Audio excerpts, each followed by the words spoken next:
la constitution guinéenne a été faite sous le régime de transition, dans un régime d'exception. Ils ont sélectionné quelques personnes et chacun des groupes est venu avec ses propres intérêts, ce qui fait une amalgame d'intérêts. Donc déjà, le fonctionnement est très difficile, puisque parfois même nous sommes obligés de faire des accords politiques qui sont contraires à la Constitution. Deuxièmement, ce qui est normalement du domaine de la loi dans le système français est la loi organique. Vous savez, la loi organique, il faut la majorité de 2/3. Ce qui demande la loi organique est du domaine et se retrouve dans la Constitution.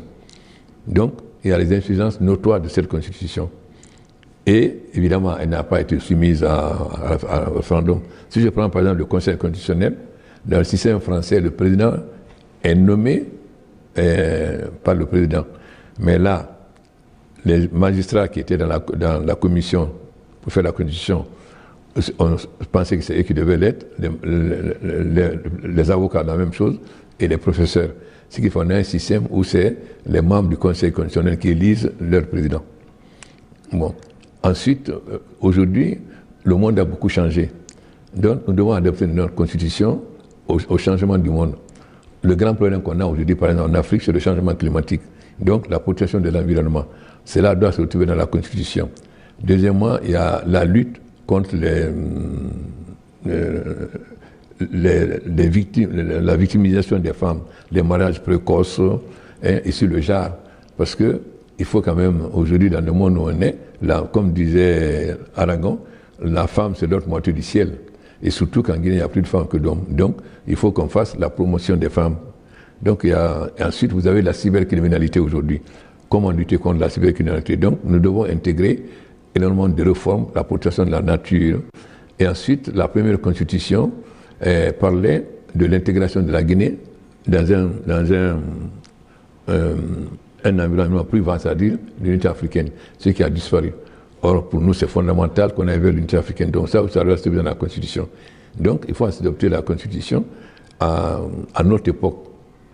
Non seulement la connaissance des insuffisances par la façon dont ça a été adopté, mais aussi, le monde a évolué et il faut adopter notre Constitution à ce nouveau monde. Donc ça n'a rien à voir avec le troisième mandat ou pas, mais l'opposition craignant sa défaite aux élections crie troisième mandat. Il s'agit de réformer la Constitution. Or, la Constitution donne le pouvoir au président de faire une nouvelle Constitution. Il suffit qu'il demande l'avis consultatif du président de l'Assemblée et soumettre au peuple au référendum. Donc le peuple de Guinée a le droit d'avoir une constitution moderne qui reflète les conditions de vie du monde dans lequel nous vivons aujourd'hui. La constitution est faite pour le peuple, au service du peuple. Donc il n'y a pas une constitution intangible. Vous savez, je ne sais pas combien de constitutions il y a en France et en Afrique. Et surtout, ceux qui critiquent aujourd'hui la réforme de la Constitution, c'est eux qui ont proposé une Constitution illimitée. Et principalement, celui qui parle le plus, c'est Cellou Diallo, c'est eux qui ont fait de la promotion du changement de Constitution pour passer, on avait une Constitution 2 fois 5 ans, ils sont passés 7 ans illimité. Donc une Constitution à vie. Bon, il y a beaucoup de pays qui ont changé de Constitution. Nous, depuis 2015, les gens voulaient qu'on fasse une nouvelle Constitution. Mais je leur ai dit, écoutez, nous sortons de l'Ebola, nous avons d'autres priorités. Attendons-nous d'abord à régler le problème économique, à finir avec le Fonds monétaire international.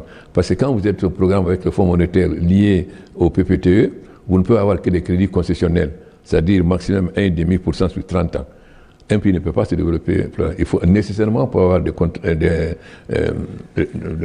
avoir des prêts non concessionnels. Maintenant, il faut revoir la Constitution pour la moderniser. Mais j'ai préféré d'abord me concentrer sur l'essentiel. Maintenant, nous serons bientôt à la fin du programme avec le Fonds monétaire. Nous sommes en train de résoudre l'essentiel des problèmes de l'énergie, les routes, etc. Donc il est temps maintenant surtout que la Constitution n'a pas été soumise au peuple. Il faut quand même une Constitution pour qu'elle vraiment soit légitime et fait qu'elle soit entérinée par le peuple, ce qui n'a pas été le cas en 2010.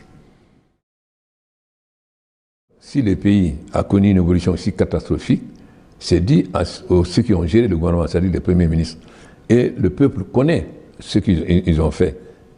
Et personne ne souhaite aujourd'hui le retour d'un d'entre eux au pouvoir aujourd'hui en Guinée. Donc les gens aspirent à autre chose. Parce que si je prends par exemple celui qui parle le plus, c'est lui, il a fait 10 ans au gouvernement. Il a été à plusieurs points, dont Premier ministre. On a vu sa gestion. Et aussi c'est le seul leader, le Premier ministre en Guinée qui s'est vendu un bien de l'État. La maison où il habite à Dixine est une maison des ministres de la Défense. Il s'est fait faire un décret pour l'acheter. Alors que d'autres qui ont eu des positions très importantes, comme je prends par exemple M. Fodé Bangoura, qui était le secrétaire général de la présidence pendant des années, il est encore en location. Si je prends le Premier ministre actuel, Kassuri Fofana, il était très puissant, il a rénové sa maison de fonction, il l'a quitté et 3 jours après même, on a mis sa femme dehors. Donc les gens connaissent la pratique de ces gens. Enfin, ils ont profité du fait que Conté n'était pas un intellectuel, mais qui avait l'intérêt de le reconnaître. Ils ont profité de cela pour s'enrichir. Ils n'avaient que leurs préoccupations personnelles. Sinon, comment peut-on expliquer qu'un pays aussi riche que la Guinée, ensuite, il n'y avait pas d'économie, il n'y avait que le commerce. Et aussi, quel commerce? Les commerçants, quand ils importaient les marchandises, ils mettaient sur le conteneur PRG, présidence. Ils ne payaient ni douane ni impôt. Oui, mais disait l'armée. Donc, c'était presque une économie de rente, comme pendant la période coloniale. Alors qu'on devait être une économie de transformation de matières premières localement, mais pour cela, il fallait l'énergie. Il fallait aussi une gestion saine. Voilà. Donc, le peuple les connaît. Les gens savent ce qu'ils ont fait dans le passé. Ils ne veulent pas une restauration du passé.